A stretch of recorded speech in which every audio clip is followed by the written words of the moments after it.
नमस्कार, मी स्मितल मिलिंद चव्हाण सेलिब्रिटी प्रमोटर्समध्ये आपल्या सगळ्यांचं स्वागत करते। आता मी आले लक्ष्मी निवासच्या सेटवर, जी की आपली महामालिका आहे आणि त्यातले सगळ्यात खूप छान असा सीन आता सुरू होणार आहे, तो म्हणजे लग्नाचा समारंभ। आणि सगळे गोड कलाकार आपल्या सोबत आहेत जे की हसतायत। इथूनच कळतंय ह्यांची एनर्जी काय आहे, ह्यांची मजा मस्ती काय चालू आहे। मीनाक्षीला हसण्याचा लूप लागलाय। मीनाक्षीला हसण्याचा लूप लागलाय। हा आनंद कसला आहे मला कळू शकेल का?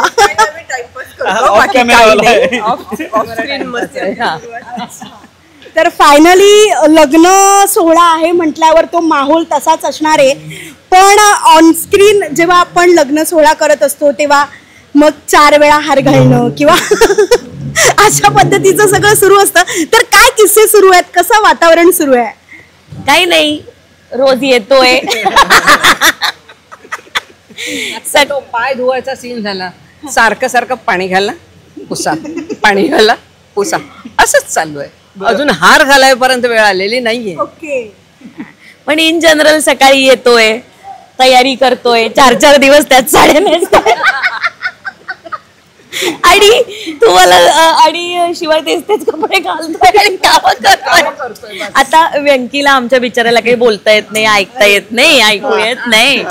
हा, त्यामुळे त्याला आम्हाला सांगावं लागतं की आता आम्ही काय करतोय, आम्ही काय करतोय ते विचारतात त्या। हा हा,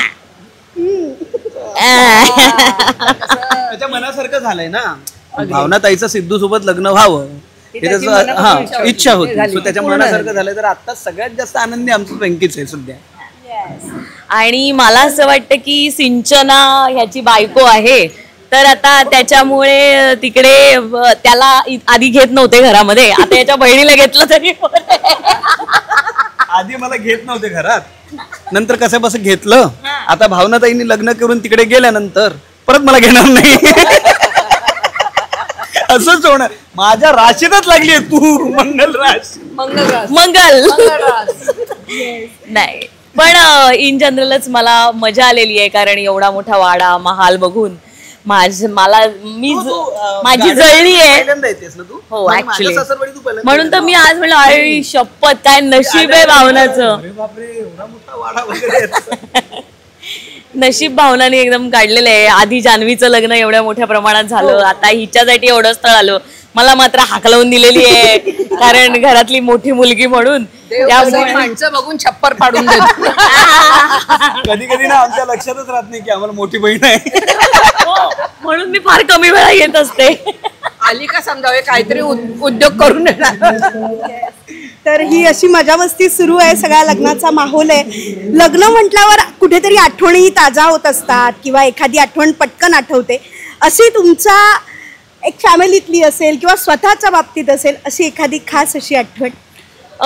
26 जुलैला म्हणजे 27 जुलै जेव्हा पाण्याचं ते झालं होतं, पाणी सगळीकडे भरलं होतं, माझ्या बहिणीचं लग्न झालं होतं कोल्हापूरला। 28 जुलैला लग्न होतं आणि नेहमीप्रमाणे आम्ही 25 जुलैला निघालो। आम्हाला काय माहिती 26 जुलैला सगळीकडे पूर येणार आहे। जेव्हा आम्हाला झोप लागली गाडीमध्ये, म्हटलं काही हालतच नाही, आपणही हालत नाही आहोत गाडीमध्ये, एका ठिकाणी बसलो, डास चावतायत, तेव्हा असं लक्षात आलं की गाडी एकाच जागी उभी होती का, तर गाडीची पूर्ण चाकं पाण्यात होती। आणि तेव्हा मी अशी अडकले होते